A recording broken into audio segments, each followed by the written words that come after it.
இந்த டேர்ம் எல்லாத்துக்கும் பர்டிகுலரா இதுக்கு என்ன மீனிங் அப்படிங்கிறது தெரிஞ்சாதான் நம்மளால என்ன செய்ய முடியும்னா ஒரு இலக்கண குறிப்பு படிக்கும் போது அதை புரிஞ்சு படிக்கும். ஜென்ரலா வந்து தொழிற்பெயர் படர்க்கைக்குரியது அப்படின்னு மட்டும் படிச்சோம் அப்படின்னா, படர்க்கைக்குரியதுன்னா படர்க்கைனா என்னது அப்படின்னு நமக்கு தெரியாது. சோ அப்ப அதெல்லாம் நம்ம வந்து இன்னும் கொஞ்சம் டீட்டெயிலா தெரிஞ்சுக்கணும் அப்படின்னு சொன்னா நமக்கு இந்த 5 டேர்மும் என்ன அப்படிங்கிறது தெரியணும். இதுல எந்த ஒரு கன்ஃபியூஷனுமே இல்லாம இருக்கணும். ஒரு சொல் நமக்கு வந்து நம்ம ஆல்ரெடி சிலபஸ சொல்லியிருப்போம். எழுத்திலக்கணம், சொல்லிலக்கணம் 2 இருக்கு அப்படின்னு சொல்லியிருப்போம். அதுல சொல்லிலக்கணம் படிக்கணும். அதுவும் அத நல்லா புரிஞ்சு படிக்கணும். இலக்கணத்துல அந்த சொல்லிலக்கணத்துல இருந்து எந்த டாபிக் குடுத்து என்ன கொஸ்டின் கேட்டாலும் எனக்கு ஆன்சர் பண்ண தெரியணும் அப்படின்னு சொன்னா, எனக்கு இந்த 5 டேர்மும் நல்லா தெரிஞ்சுக்கணும். அவ்வளவுதான். சரிங்களா? சோ அதுல வந்து இந்த திணை அப்படிங்கிறத எப்படி பிரிப்போம் அப்படின்னா, உயர்திணை, அஃறிணைன்னு பிரிப்போம்னு நமக்கு தெரியும்.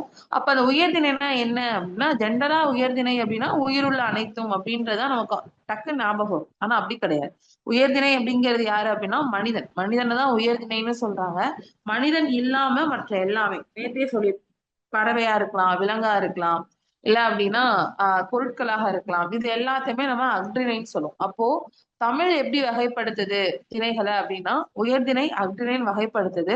அதுல மனிதனை மட்டும்தான் எதுல வச்சிருக்காங்க அப்படின்னா உயர்திணை அப்படிங்கிற அந்த கேட்டகரியில வச்சிருக்காங்க. சோ இதை நம்ம பார்க்கணும். சரிங்களா? சோ வேற என்ன இருக்கு அப்படின்னு சொல்லி பார்த்தோம்னா பால் அப்படிங்கிறது. சோ பால் அப்படிங்கிறது 5 வகைப்படும். ஜெனரலா படிச்சதுதான். ஆண் பால், பெண் பால், பலர்பால், ஒன்றன் பால், பலவின் பால் அப்படின்னு சொல்லி படிச்சிருந்திருப்பீங்க. இதுல இந்த ஆண் பால், பெண் பால், பலர்பால் அப்படிங்கிறது எது கீழே வருது அப்படின்னா உயர்திணை கீழே வருது அப்படின்னு சொல்றோம். சரி, ஓகே. நீங்க கையில ஏதாவது ஒரு நோட் ஏதாவது வச்சிருப்பீங்க அப்படின்னு சொல்லி நினைக்கிறேன். சோ அதுல வந்து ஜென்ரலா ஒரு சில டேர்ம்ஸ் நோட் பண்ணிக்கோங்க. நம்ம இந்த ஃபைல் நம்ம குரூப்ல ஷேர் பண்ணும்போது அந்த ஃபைலையும் சேர்த்து நீங்க நோட் பண்ணி வச்சுக்கோங்க. சரிங்களா? சோ இதுல ஆண் பால், பெண் பால், பலர்பால்னா என்ன அப்படின்னு சொல்லி பார்ப்போம். இதுல இந்த ஆண் பால், பெண் பால், பலர்பால் அப்படிங்கிறது என்ன அப்படின்னு சொல்லி பார்க்கும்போது ஆண் பால் என்பது ஆணை குறிக்கக்கூடியது. பெண் பால் அப்படின்னா பெண்ணை குறிக்கக்கூடியது. பலர்பால் அப்படிங்கிறது என்ன அப்படின்னா எனக்கு ஒன்றுக்கும் மேற்பட்டவர்கள் இருக்காங்க அப்படின்னு சொன்னோம். அதாவது ஆணும் பெண்ணும் 2 பேருமே மிக்ஸ் ஆகி ஒரு இடத்துல இருக்காங்க. இல்ல ஆண்களே நிறைய பேர் இருக்காங்க அப்படின்னு சொன்னா அவங்க எல்லாரும் இந்த பலர்பால்ன்ற கேட்டகரிக்குள்ள வச்சுக்கணும். சரிங்களா? அதேதான் அஃறிணைக்கு வரும்போது ஒன்றன் பால் பலவின் பால்னு 2 இருக்கு. இதுல ஒன்றன் பால் அப்படிங்கிறது எது அப்படின்னா இப்போ ஒரு அஃறிணைல இப்போ ஒரே ஒரு மாடு அப்படின்னு சொன்னா அந்த மாடு ஒண்ணுதான் இருக்குன்னா அதுதான் ஒன்றன் பால்னு சொல்லுவாங்க. இதே அது நிறைய இருக்கு அப்படின்னா மாடுகள்னு சொல்லுவோம்ல அதுதான் பலவின் பால் அப்படின்னு சொல்லி சொல்றாங்க. அப்போ பால் அப்படிங்கிறது நம்ம 5 வகை இருக்கு. அந்த 5ஐயும் உயர்திணைக்கும் அஃறிணைக்கும் பிரிச்சு எடுத்திருக்கோம். சரிங்களா? அப்ப உயர்திணைக்குரிய பால்கள் அப்படிங்கிறது 3. ஆண் பால், பெண் பால், பலர்பால். அஃறிணைக்குரியது ஒன்றன் பாலும் பலவின் பாலும் அப்படின்னு சொல்றோம். அடுத்து இருக்கிறது என்னது அப்படின்னா எண் அப்படிங்கிறது. எண் அப்படின்றது என்ன அப்படின்னா ஒருமை பன்மை அததான் எண் அப்படின்னு சொல்லுவாங்க. அப்போ ஆஹ் நம்ம ஜென்ரலா என்னன்னா நம்ம படிக்கவும் படிச்சிருப்போம். பட் என்னன்னா என்னன்னு தெரிஞ்சிருக்காது. அப்படிதானே? என்னன்னா என்ன அப்படின்னா என்னன்னா எண்ணிக்கைன்னு அர்த்தம். எண் அப்படிங்கிறது எதை குறிக்குதுன்னா எண்ணிக்கை கவுண்ட் அப்படின்னு சொல்றோம்ல அததான் எண் அப்படின்னு சொல்றோம். அதுல வந்து 2ஆ பிரிக்கிறாங்க. ஒருமை பன்மை அப்படின்னு சொல்லி பிரிக்கிறாங்க. அப்போ ஒருமை அப்படிங்கிறது என்னது அப்படின்னா ஒரே ஒண்ணை குறிக்குது. அதாவது ஒன்றை மட்டும் குறிக்கக்கூடியதை ஒருமைன்னு சொல்றோம். ஒன்றுக்கு மேற்பட்டது அப்படின்னா அதை பன்மைன்னு சொல்றோம். அப்போ இந்த எண் அப்படிங்கிறது பால் அப்படிங்கிற பிரிவை நம்ம அத எண்ணெய் வச்சு நம்ம வகைப்படுத்தும். என்ன மாதிரி அப்படின்னா ஒருமைக்குரிய பால்கள் எதெல்லாம் இருக்கு அப்படின்னு சொல்லி பார்த்தோம்னா உயர்திணை அஃறிணை ரெண்டுலயுமே சேர்த்து பார்க்கும்போது ஆண் பால், பெண் பால், ஒன்றன் பால் இது 3மே எதுக்குள்ள வரும் அப்படின்னா ஒருமை அப்படிங்கிறதுக்குள்ள வரும். ஏன்னா ஒரே ஒரு ஆணை குறிக்கிறது ஆண் பால், ஒரே ஒரு பெண்ணை குறிக்கிறது பெண் பால். அதே மாதிரி ஒன்றன் பால் என்பது ஒரே ஒரு பொருளை குறிக்கக்கூடியது. அதே இது பன்மை அப்படிங்கிறதுக்குள்ள வரும்போது அதை 2ஆ பிரிக்கிறோம். பலர்பால், பலவின் பால் அப்படின்னு சொல்லி பிரிக்கிறோம். இதுல இந்த பலர்பால் அப்படிங்கிறது பலர்பால் என்பது உயர்திணைக்குரிய பன்மை. அதே மாதிரி பலவின் பால் அப்படிங்கிறது அஃறிணைக்குரிய பன்மை அப்படின்னு சொல்லி பார்த்தோம். அப்ப ஜென்ரலா தெரிஞ்சுக்க வேண்டியது என்னன்னா எண் அப்படின்னு நம்ம படிக்கிறது எண்ணிக்கை அப்படிங்கிறது மட்டும் நல்லா தெரிஞ்சு அதை என்னதான் எப்படி பிரிக்கிறாங்க அப்படின்னா ஒருமை பன்மைன்னு பிரிக்கிறாங்க. அப்போ இதுக்குள்ள நம்ம இன்னும் என்ன ஞாபகம் வச்சுக்கணும் அப்படின்னா இந்த பால் அப்படிங்கிற வகைப்பாட்டுக்குள்ளேயே என்ன இருக்குன்னா எண் அப்படிங்கிற அந்த வகைப்பாடும் இருக்கு. கரெக்ட் தானே? ஏன் அப்படி சொல்றோம்?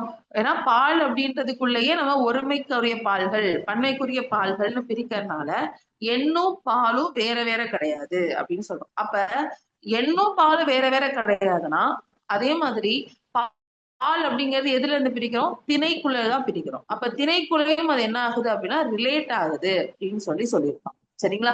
சோ இதெல்லாமே ஒண்ணுக்கு ஒண்ணு எப்படி இருக்கும் அப்படின்னா தொடர்புடையதாக இருக்கக்கூடியது அப்படின்னு சொல்லி பார்ப்போம். அடுத்து இடம்.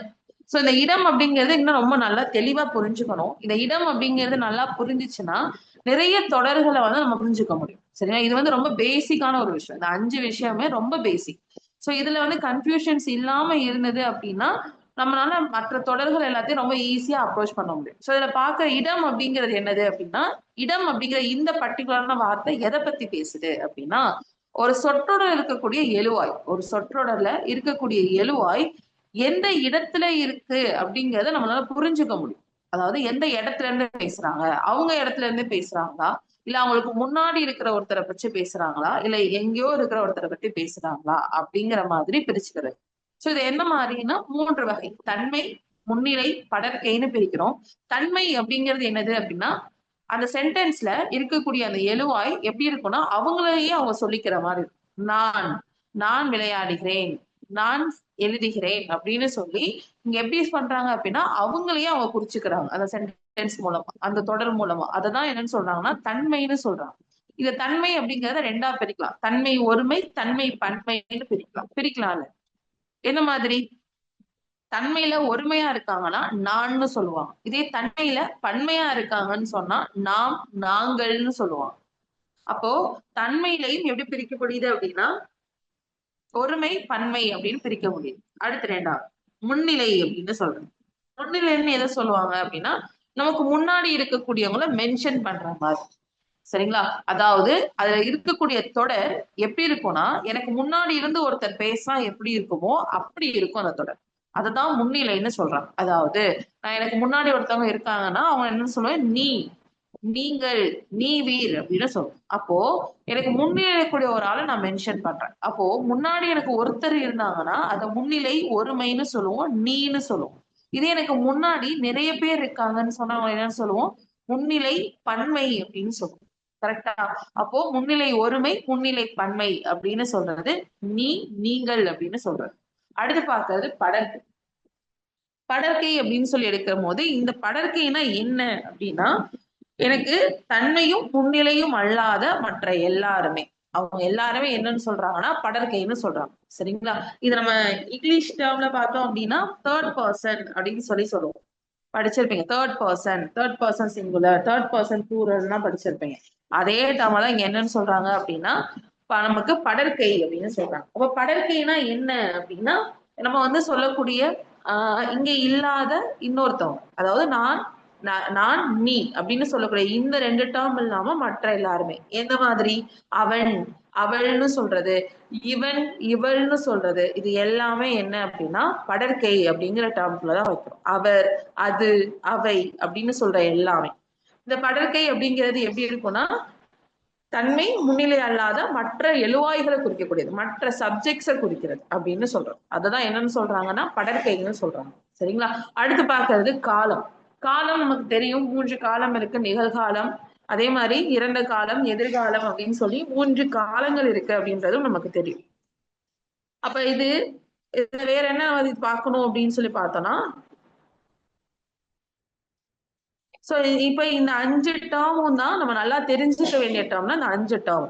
சோ இதுல டவுட்ஸ் இல்ல அப்படின்னா அடுத்தடுத்து பாக்குற எல்லாமே உங்களுக்கு ஈஸியா புரியும். சரிங்களா? சோ இதுல பாக்குறது என்னது அப்படின்னா ஒருமை பன்மை பிழையறிதல் அப்படின்னு சொல்றோம். இந்த ஒருமை பன்மை பிழையறிதல் அப்படிங்கிறது ஃபர்ஸ்ட் ஒருமையா இருந்தா எப்படி இருக்கும், பன்மையா இருந்தா எப்படி இருக்கும் அப்படிங்கறத நமக்கு தெரியும். இப்போ ஒருத்தர் மட்டும் இருக்காங்க, அந்த ஒருத்தர் எப்படி என்ன மாதிரி அவங்களை மென்ஷன் பண்றோம் அப்படிங்கறத வச்சுதான் இதை நம்ம சொல்றோம். இதுல ஃபர்ஸ்ட் நம்ம தெரிஞ்சுக்க வேண்டியது எழுவாய்னா என்ன, பயனிலைனா என்ன அப்படின்னு நம்மளா தெரிஞ்சுக்கணும். எழுவாய்னா என்னது அப்படின்னா ஒரு தொடர்ல இருக்கக்கூடிய அந்த வேலையை செஞ்சது யாரு, எது அப்படின்னு சொல்றதுதான் எழுவாய்ன்னு சொல்லுவாங்க. ஒரு சென்டென்ஸ் இருக்கு. அந்த சென்டென்ஸ் இப்ப நான் படித்தேன் அப்படின்னு ஒரு சென்டென்ஸ் இருக்கு அப்படின்னா இந்த நான் படித்தேன் அப்படிங்கறதுல இருக்கிற எழுவாய் எது அப்படின்னா அந்த படித்தல் அப்படிங்கிற தொழிலை செஞ்சவங்க யாரு, இல்ல எது அப்படிங்கிற அந்த கேள்விக்கு பதிலா இருக்கக்கூடியதான் எழுவாய்ன்னு சொல்லுவாங்க. யார், எது, எவை அப்படிங்கிற கேள்விக்கு பதிலா இருக்கக்கூடியதுதான் எழுவாய் அப்படின்னு சொல்றது. அப்ப பயனிலைனா என்ன அப்படின்னா அந்த எழுவாயுடைய பயன் எங்க நிலைத்து இருக்கோ அந்த இடத்த பயனிலைன்னு சொல்லுவாங்க. இது எப்பவுமே சென்டென்ஸ் உடைய கடைசியில தான் இருக்கும். இது என்னவாலாம் இருக்கலாம் அப்படின்னு சொல்லி பார்த்தோம்னா அது ஒரு பெயர் சொல்லா இருக்கலாம், இல்ல வினை சொல்லாக இருக்கலாம், இல்ல வினா சொல்லாக இருக்கலாம். சோ அததான் என்னன்னு சொல்லுவாங்க அப்படின்னா பயனிலை அப்படின்னு சொல்லுவாங்க. சரிங்களா? அப்ப ஒருமை பன்மை பிழையெழுத்துல பொறுத்த வரையும் பாக்குறது என்னது அப்படின்னா திணையை சார்ந்து, அதாவது உயர்திணை அஃறிணையை சார்ந்து என்ன இருக்கும் அப்படின்னா நமக்கு ஒருமை பன்மை பிழைகள் அப்படிங்கிறது கொடுப்பாங்க. என்ன மாதிரி கொடுக்குறாங்க அப்படின்னு சொல்லி பார்த்தோம்னா நமக்கு இங்க ஒரு சென்டென்ஸ் கொடுத்துருக்கோமா, எழுவாயை சார்ந்தே பயனிலையின் முடிவு இருக்கணும் அப்படின்னு சொல்லியிருக்கோம். ஏன் அப்படி சொல்றோம்? எனக்கு எழுவாய் உயர்திணையாக இருக்கக்கூடிய பட்சத்துல, எழுவாய் உயர்திணையா இருக்குதுன்னா எந்த மாதிரி அப்படின்னா மனிதனை குறிக்கிற மாதிரி, அது ஆண் பால் பெண் பால் பலர்பால்னு எதுவா வேணா இருக்கலாம். சோ இருக்கக்கூடிய பட்சத்துல நான் முடிக்கக்கூடிய அந்த முடிவும் எப்படி இருக்கணும், அதாவது அந்த பயனிலையும் எப்படி இருக்கணும் அப்படின்னா அதுவும் எனக்கு எனக்கு உயர்திணையை சார்ந்ததாக தான் இருக்கணும் அப்படின்னு சொல்றாங்க. எந்த மாதிரி அப்படின்னா நம்ம ஜென்ரலா வீட்டுல எப்படின்னாலும் சொல்லலாம், ஆனா எழுதக்கூடிய எழுத்து தமிழ்னு வரும்போது மாலதி அப்படிங்கிறது எடுத்தோம்னா மாலதி என்பது பெண்பால், பெண்பால் என்பது என்ன திணை அப்படின்னா உயர்திணை. அப்ப எப்படி இருக்கணும், மாலதி வந்தாள் அப்படின்னு தான் முடிக்கணும். அதே இது மாலதி வந்தது அப்படின்னு முடிச்சோம்னா அது தப்பு, தவறு அப்படின்னு சொல்றோம். ஏன் தவறுன்னு சொல்றோம்னா அது அஃறிணைக்குரிய ஒரு பயனிலையாக இருக்குன்னு சொல்றோம். அப்போ இதுவும் நமக்கு எது கூட வருதுன்னா இந்த ஒருமை பன்மை பிழைகளுக்குள்ளதான் இந்த திணைன்ற பாகுபாடும் வருது. ஏன் அப்படின்னா திணை பாகுபாடுக்குள்ளதான் பால் அப்படிங்கிற பாகுபாடு இருக்கு, பால்ன்ற பாகுபாடுக்குள்ளதான் நமக்கு எண் அப்படிங்கிற பாகுபாடு இருக்கு. அதனால மூணுமே ஒன்னோடு ஒன்று தொடர்புடையதாக இருக்கும். அதனால இதையும் நம்ம பார்த்தோம். அப்போ எனக்கு கொடுத்திருக்கிற எழுவாய் எனக்கு உயர்திணையாக இருக்காங்க அப்படின்னா எனக்கு அது உயர்திணையில தான் முடிக்கணும். அது அஃறிணையா இருக்கு அப்படின்னா அது அஃறிணையில முடிக்கணும். அப்ப மாடு அப்படின்னு சொன்னா மாடு வந்தது அப்படின்னு சொல்லணும். அது நமக்கு தெரியணும். சரிங்களா? அடுத்து பாத்தீங்கன்னா பால் அப்படிங்கிற பிரிவு, திணையுடைய உட்பிரிவா தான் பால் அப்படிங்கிற பிரிவு இருக்கு. இந்த பால் அப்படிங்கிற பிரிவுல 5 வகையான பால்கள் சொன்னோமா, ஆண் பால், பெண் பால், பலர்பால், ஒன்றன் பால், பலரின் பால் அப்படின்னு சொன்னோம். இதையும் நம்ம என்ன சொல்றோம்னா இதுலயும் எழுவாயை சார்ந்துதான் பயனிலை அப்படிங்கிறது இருக்கணும் அப்படின்னு சொல்றோம். அப்போ இது என்ன மாதிரி அமைஞ்சிருக்கும் அப்படின்றதுக்கு தான் எக்ஸாம்பிள் கீழே கொடுத்துருக்கோம். தம்பி அப்படின்னு சொன்னா தம்பி என்பது ஆண் பால் தானே. அப்போ தம்பி வந்தார்னு சொல்லக்கூடாது. ஏன் அப்படின்னா வந்தார்னு சொன்னா அவர் வந்தார், அப்ப அவர்ன்றது யாரை குறிக்கும், என்ன பால்ல வரும் அப்படின்னா பலர்பால்ல வரும். சோ இந்த மாதிரியான மைனூட்டான விஷயங்களை தான் நம்ம நோட் பண்ண வேண்டியிருக்கு. அப்போ என்ன சொல்றாங்க அப்படின்னா எனக்கு இங்க வந்தார் அப்படிங்கிறது அவர் வந்தார்னு சொன்னா இதுல அவர் அப்படிங்கிற சொல் எனக்கு பலர்பாலுக்குரியதாக இருக்கு. அப்ப தம்பி என்பது எதை குறிக்கும் அப்படின்னா ஆணை குறிக்கும், ஆண் பால். அப்ப எப்படி இருக்கணும் அதோட முடிவு, கண்டிப்பா ஆண் பால்ல தான் இருக்கணும். அததான் என்னன்னு சொல்றாங்கன்னா தம்பி வந்தான் அப்படின்னு சொல்லணும் அப்படின்னு சொல்லியிருக்காங்க. தம்பி வந்தான் அப்படின்னு சொல்லணும். அதே இது எனக்கு அவர் அப்படின்னு கொடுத்திருந்தாங்கன்னா வந்தார் அப்படின்னு கொடுத்திருக்கோம். சரிங்களா? இப்ப இதை வச்சு கீழே இருக்கிறத அப்ளை பண்ணி பார்க்கலாமா? மாணவர் வந்தான், மாணவர் வந்தார், ரெண்டு எது சரியா இருக்கும்?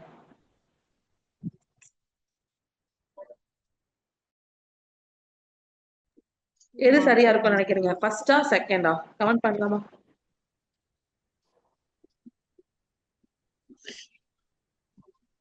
செகண்டா. செகண்ட் கரெக்டா இருக்குமா?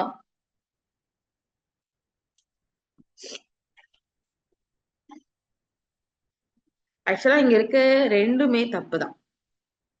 இங்க இருக்க ரெண்டுமே தப்பு தான். ஏன் ரெண்டுமே தப்புன்னு சொல்றோம்? இங்கதான் நம்ம ஒருமைப்பன்மைக்கான வார்த்தைகளை புரிஞ்சுக்க வேண்டியது, அதுக்காக தான் இதை கொடுத்திருக்கோம் நம்ம. சோ இது என்ன மாதிரி அப்படின்னா மாணவன் அப்படின்னு சொன்னா அது ஒருமை. மாணவன் லாஸ்ட்ல இன்னுல முடிகிறது. மாணவன் வந்தான் அப்படின்னு சொல்லலாம், அது ஒருமைக்கான ஆண்பாலை குறிக்குது. கரெக்டா? மாணவன் என்பது ஆண்பால், அதுலயும் ஒருமைக்கான ஆண்பால். அப்ப மாணவன் வந்தான்னு சொல்லலாம்.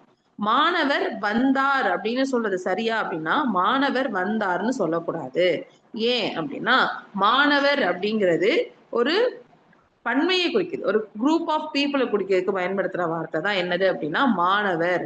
அப்ப மாணவர் வந்தனர் அப்படின்னு முடிச்சிருக்கோம், மாணவர் வந்தனர் அப்படின்னு முடிச்சிருக்கோம். புரியுதுங்களா? அப்போ இங்க ஒருமைப்பன்மை அப்படிங்கறத ஜென்ரலா வார்த்தைகள்ல அந்த முடிவை மட்டும் பார்க்காம முன்னாடி இருக்கிற எழுவாய நம்மளோட ரொம்ப பர்டிகுலரா பார்க்க வேண்டியிருக்கு அப்படிங்கிறதுக்கான எக்ஸாம்பிள் தான். சரிங்களா? அப்போ இங்க எனக்கு மாணவர்ன்றது ஆண்பால்னு தெரியும். ஆனா அது ஆண்பால் மட்டும் தானா? கிடையாது. ஆண்பால்ல பன்மையாக இருக்கு. அப்ப அது எதுக்குள்ள வரும் எனக்கு அப்படின்னா பலர்பாலுக்குள்ள வரும். கரெக்டா? மாணவன் வந்தான்னு சொல்லலாம். மாணவர்னு சொல்லிட்டா அத வந்தனர் அப்படின்னு தான் சொல்லணும். அதே மாதிரி கீழே இருக்க வார்த்தையை பாருங்க. திருடர், திருடன் அப்படிங்கிற வார்த்தை கொடுத்திருக்காங்களா? சோ திருடன் அப்படின்னு சொல்லும் போது திருடன் பிடிபட்டான் அப்படின்னு சொல்லலாம். ஏன் அப்படின்னா திருடன் அப்படிங்கிறது ஒருமைக்குரிய வார்த்தை. ஒரே ஒரு திருடனை குறிக்குது. அதே திருடர் அப்படின்னு சொன்னா திருடர் என்பது பன்மை சொல். நிறைய திருடர்களை சொல்றாங்க. சோ அப்ப திருடர் என்பது திருடர் பிடிப்பட்டனர் அப்படின்னு சொல்லி முடிக்கணும். சரிங்களா? சோ அப்போ எனக்கு என்ன மாதிரி இருக்கணும் அப்படின்னா திருடர் அப்படிங்கிற வார்த்தை பன்மைக்குரிய வார்த்தைன்னு எனக்கு நல்லா தெரியணும். திருடன் அப்படிங்கிறது ஒருமைக்குரிய வார்த்தைன்னு நல்லா தெரியணும். சரிங்களா? அதுதான் நம்ம இங்க நோட் பண்ண வேண்டிய விஷயம். அதுதான். அப்போ பால் அப்படின்னு சொல்லி வரும்போது ஜென்ரலா எனக்கு அவர்கள்னு இருக்கும், அவை அப்படின்னு இருக்கும் அப்படின்னு மட்டும் இல்லாம வார்த்தைகளையும் கவனிக்கணும். வார்த்தை ஒரு எழுவாயுடைய சொல் மூலமாவே அது ஒருமைக்குரியதா பன்மைக்குரியதான் தெரிஞ்சுக்கிற மாதிரிதான் நமக்கு அமைஞ்சிடும். சரிங்களா? சோ அந்த மாதிரி ஒரு விஷயங்களை பார்த்துக்கணும். அதே மாதிரி பால்ல எப்படி உயர்திணைக்கு ஆண் பால் பலர் பாலுக்கு பார்த்தோமோ அதே மாதிரி அக்திணைக்கு என்ன சொல்றோம் அப்படின்னா மாடு அப்படின்னு சொன்னா அது ஒருமைக்குரிய அக்னிக்குரிய ஒருமை. அப்ப எப்படி முடிக்கணும்? மாடு வந்ததுன்னு முடிக்கணும். இதே இது மாடுகள்னு சொல்லும் போது அது பன்மைக்குரியது. அப்ப எப்படி சொல்லணும்? மாடுகள் வந்தன அப்படின்னு முடிக்கணும். சரிங்களா? அப்ப இதுவும் நம்ம பார்த்துக்க வேண்டியது. அப்போ இதுக்கான விகுதிகள் எல்லாமே என்ன அப்படிங்கறது பார்க்கணும். அது நம்ம அடுத்த கிளாஸ்ல பார்க்கணும். ஓகேங்களா?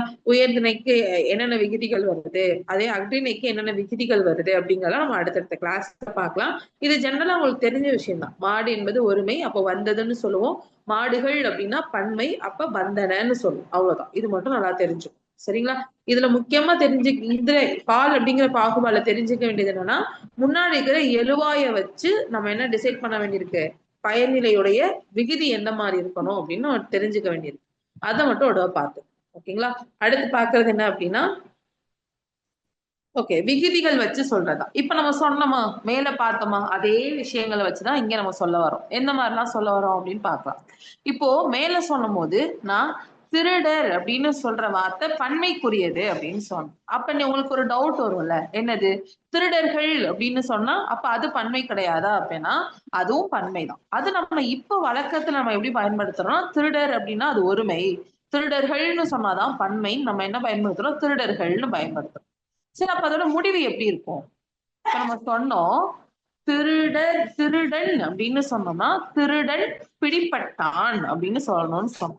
இதே திருடர்னு சொன்னா திருடர் பிடிப்பட்டனர் அப்படின்னு முடிக்கணும் அப்படின்னு சொன்னோம். திருடர் பிடிப்பட்டனர் அப்படின்னு முடிக்கணும். இதே திருடர்கள் இருந்துச்சுன்னா அப்படின்னா திருடர்கள் பிடிப்பட்டார்கள் அப்படின்னு முடிக்கணும். அவன் என்ன சொல்ல வராங்கன்னா எனக்கு எழுவாய் கல் அப்படிங்கிற விகுதியில முடிஞ்சுன்னா பயனிலையும் கல் அப்படிங்கிற விகுதியில தான் முடியணும் அப்படின்னு சொல்றாங்க. அப்ப விகுதிகள் எழுவாயும் பயனிலைக்குமான விகுதிகள் அப்படிங்கிறது ஒரே மாதிரி இருக்கணும்னு சொல்றாங்க.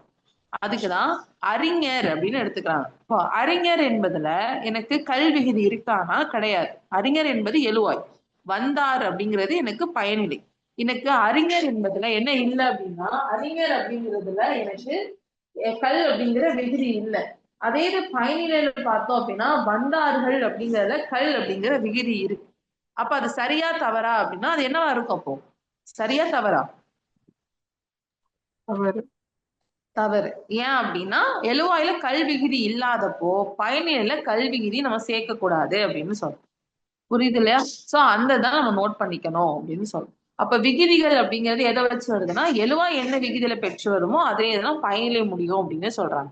இப்போ இதே இதை கீழே இருக்கக்கூடியதும் நம்ம அப்ளை பண்ணலாம். கீழே ஒரு பிராக்கெட்ல கொடுத்துருக்கோமா அர் அப்படிங்கிற எழுவாய் விகுதி. அதே இது பயனிலையும் அர் அப்படின்ற விகுதி முடியும்னு சொல்லுவோம். இப்ப அறிஞர் அப்படிங்கறதுல லாஸ்ட் என்ன விகுதி என்ன சவுண்ட்ல இருக்கு? அர் அப்படிங்கிற விகுதியில இருக்கு. அப்ப லாஸ்ட் எனக்கு எப்படி முடிஞ்சிருக்கணும்? அறிஞர் வந்தா அறிஞர் வந்தனர் அப்படின்னு சொல்றது. ஏன்னா அவங்க மரியாதை நிமித்தமா அப்படி சொல்றது. சோ அர் அப்படிங்கிற விகுதி இருந்துச்சுன்னா அருன்ற விகுதியில தான் முடியணும் அப்படின்னு சொல்லியிருப்பாங்க. சரிங்களா? அடுத்து பாக்குறது என்னது அப்படின்னா ஆர் அப்படிங்கிற விகுதி. இந்த ஆர் அப்படிங்கிற விகுதிக்கு எக்ஸாம்பிள் தான் கீழே கொடுத்திருக்குது. ஔவையார் ஆத்திச்சூடி இயற்றினார் அப்படின்னு தான் முடிக்கிறோம். அப்ப ஔவையார் அப்படின்னு சொல்லும் போது அங்க என்ன விகுதி இருக்குன்னா ஆர் அப்படிங்கிற விகுதி இருக்கு. அப்ப நான் முடிக்கும் போது எப்படி முடிக்கிறேன் அப்படின்னா இயற்றினார் அப்படின்னு சொல்லி அங்கேயும் ஆர் அப்படிங்கிற விகுதியில தான் முடிக்கிறோம். இந்த மாதிரி விகுதிகளை நம்ம முடிக்கக்கூடிய விகுதிகள் அப்படிங்கிற விஷயத்துல நம்ம கொஞ்சம் டீட்டெயிலா பார்க்க வேண்டியிருக்கு அப்படின்னு சொல்றோம். அப்ப இதுல நம்ம என்ன தெரிஞ்சுக்க வேண்டியிருக்கு அப்படின்னா ஒரு எழுவாய் கல்விகிதுல முடிஞ்சாதான் எழுவாயும் கல்விகிதுல முடியும். அதே இது எழுவாய் எனக்கு அருங்கிற விகிதில முடியுதுன்னா எனக்கு பயனிலையும் அருங்கிற விகிதில முடியும். அதே மாதிரி வேற என்ன இருக்குன்னா ஆறுன்ற விகிதியில தான் எழுவாய் இருக்கு அப்படின்னா எனக்கு இங்கேயும் எப்படி இருக்கும் ஆறுன்ற விகிதியில தான் முடிஞ்சிருக்கும் அப்படின்னு சொல்றோம். சோ இதெல்லாம் தான் நம்ம நோட் பண்ண வேண்டியிருக்கு. சரிங்களா? அப்போ இதுக்கு முன்னாடி பார்த்தது திணை வச்சு பார்த்தோம், அடுத்து பால் வச்சு பார்த்திருந்தோம். அதுல ஒவ்வொரு பாலுக்குமான எழுவாய் சொற்களுமே மாறுது அப்படிங்கறத பார்த்திருப்போம். அடுத்து பார்க்கறது விகுதிகளை வச்சு எப்படி ஒருமை பன்மை அப்படிங்கறத வித்தியாசப்படுத்துறோம் அப்படின்னு சொல்லி பார்ப்போம். அப்ப நல்லா தெரிஞ்சுக்க வேண்டியது கல்விகிதியில எழுவாய் இருந்தாதான் கல்விகிதியில பயனிலை முடிஞ்சிருக்கணும். கண்டிப்பா அப்படிதான் முடியும். அப்படி இல்லைன்னா கல்விகிதியில முடிய வேண்டிய அவசியம் இல்லை. அது நல்லா தெரிஞ்சு. சரிங்களா? அடுத்து பார்க்கறது